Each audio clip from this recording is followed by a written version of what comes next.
Welcome to Reddit Aliens. What is a survival myth that is completely wrong and could get you killed? Not safe for work? Please remember to like, share, and subscribe. Perhaps not really a myth, but something people may think is true after watching people get rescued from the water on TV, get them breathing, and send them on their merry way. If you rescue someone from a near drowning, they still need to go to the hospital even though they are safely on land now. The lungs are coated with a slippery mucus-like substance called a surfactant. It's kind of a lubricant, and it keeps them from collapsing and sticking to themselves. If they ingested a lot of water into the lungs, chances are that they have washed away the surfactant. Their lungs could collapse at any moment, and their ability to uptake oxygen is reduced. Get the survivor on oxygen. Source: rescue-trained scuba diver here. That bears can't run down hills. They can. They'll get you too. Drowning people do not cry for help or make gestures to try and get someone's attention. What they are doing is trying to stay afloat and trying to catch their breath. Never count on a cry for help. If you go into a lake when in a car, don't wait until the car fills with water. Just open the window and get out ASAP. If you wait, you could be 200 feet down or flipped over on the bottom. The power will still work for a short time. It only takes a few seconds. Zigzag to escape an alligator. Alligators can turn, but will only run in short bursts. Just run as fast as you can. Wait until you hear the freight train sound to go to the tornado shelter. I was always told as a kid, if you can't hear it, you're all right. At 20 years old, I was caught out in the woods with a few friends thinking we had 10 to 15 minutes to get back to the truck after the tornado warning went out. 3 minutes after the warning, we heard what sounded like a freight train and this loud hissing sound, like 1,000 rattlesnakes. Within 30 seconds, we were watching trees get plucked up into the air. We all made it out all right. Luckily, there was a large ravine that was dry that time of year, and we scrambled into it and flattened out, gripping to each other and rocks for dear life.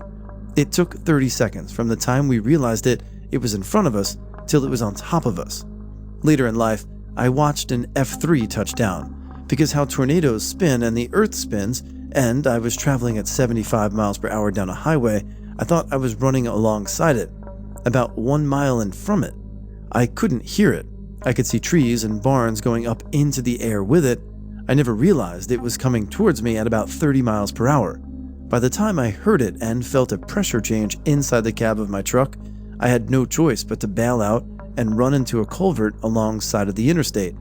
This all happened within 60 seconds. If you've already heard the tornado, you need to be in your shelter, not heading towards it. Or tornado watch is an advisory to be watching for tornadoes. It means it is highly plausible for a tornado to form and touch down. A warning means a radar-indicated tornado has touched down and possibly even been spotted by human eye. If you cannot get indoors, get as low as you can. I have made a habit. As soon as a tornado watch is released in my county, my go bag, the diaper bag, the kid stuff they will need all goes in a large duffel in the storm room. I'll watch velocity radar like a hawk until the watch is cleared. If it is elevated to a warning, we all pile in. Tornadoes can drop out of the sky right on top of you in under a minute, leaving you with little to no reaction time. That you can easily disarm someone holding you at gunpoint. If you're driving during a tornado warning, don't get out of your car and climb up the side of an overpass to hide under a bridge. This myth became famous after amateur video of a man and his daughter hiding under an overpass, but the one they chose had some unusual construction that offered them protection in a way most don't. Wind speed increases the higher you get from the ground, and the narrow passages can create a wind tunnel effect, taking the flying debris picked up by the tornado and sending it straight through you at 200 miles per hour or more. Do not wander off to look for help. Stay put. Stay by your car or wherever you realize that you are lost. The more you move, the harder it gets for rescue to find you. Make yourself visible, but do not try and find the way back yourself. You already don't know where you are. You don't know where you're going. Do not try to leave a deserted island if you are stuck. You will almost certainly die before someone spots you. In colder months especially, if you're lost in the forest or woods, build a bed first. Get your ass off the ground, as the ground will suck your body heat away from you way faster than the air temperature will. I don't know if this is considered as a survival myth, but engaging street fights is never a good option. If there is an altercation that may lead to a street fight, just stay calm and run away from the situation. No one wins real street fights. Someone will either end up in a hospital or in a funeral. That's just the truth. If you're unfortunate enough to be in a bank whilst an armed robbery is underway, don't be a hero. The banks are insured, and the money can be replaced. Your life can't be replaced. Just because the robbers didn't go into the bank with the intention of killing anyone, doesn't mean they still won't if spooked or challenged. A living witness is better than a dead hero. Sounds like a bank robber. Landing in water from high up is going to kill you. 10 meters, 15, maybe 20.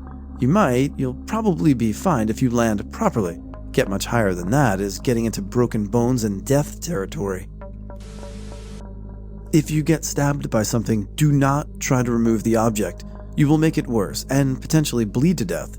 Depending on where you were stabbed, if you try and pull it out, leave it be and get help. Don't drink water from cactus.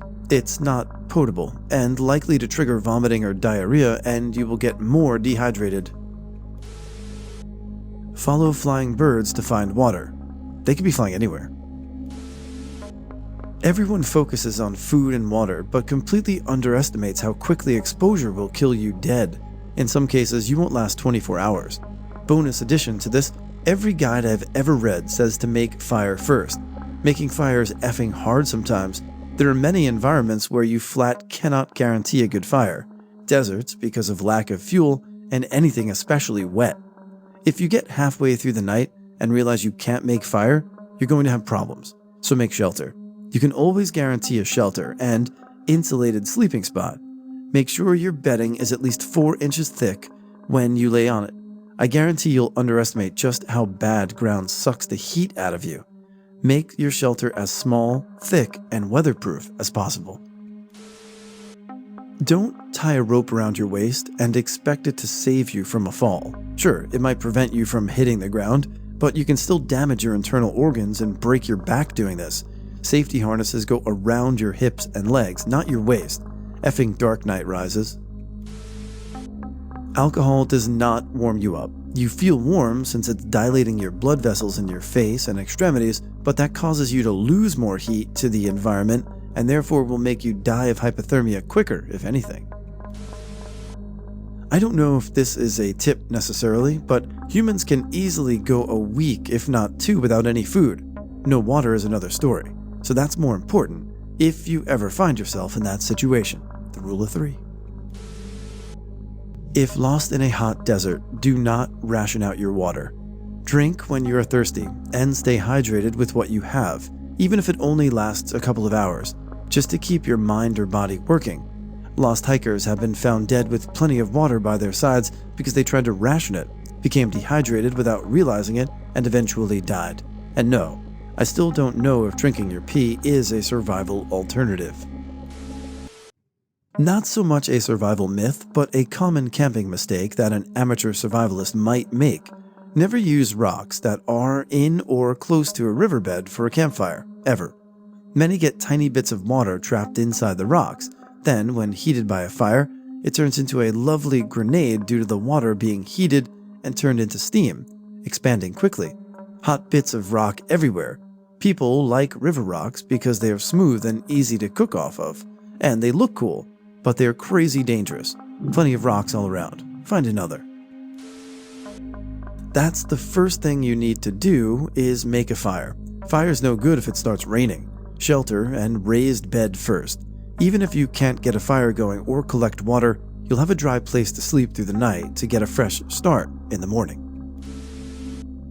If you're in a life-threatening situation and lost without supplies, illnesses or diseases in an unfiltered water will kill you way slower than dehydration. Drink the damn water and deal with the consequences later, when you're found. If a bear finds you, run downhill. They can't run downhill. I have to imagine some asshole started this when he wanted to watch his other asshole friend get mauled to death. They can absolutely run downhill, and they're shockingly fast. They can also run up trees terrifyingly fast as well. FYI, the mama bear thing really applies to brown bears. Black bear attacks are incredibly rare and usually only from hungry and/or aggressive males. I've done a lot of wildlife photography of bears, and I've spoken to a lot of wildlife biologists about this. When I photograph black bears and their cubs, they're very docile. If something or you spook them, they will chase their cubs up a tree and then guard the bottom of the tree. They won't attack you. If it's a male black bear, they likely wander on but always keep distance. If you encounter a black bear, make as much noise as possible and make yourself seem as big as possible. If you encounter a brown bear, start very slowly backing up. Never run away and never turn your back. If it's going to attack you and there's nothing you can do, lay on your stomach with your hands over your back, on your neck, and play dead. They primarily attack when they are surprised or threatened. If the surprise or threat is gone, they will most likely move on. But please, for the love of God, never run away and never climb a tree.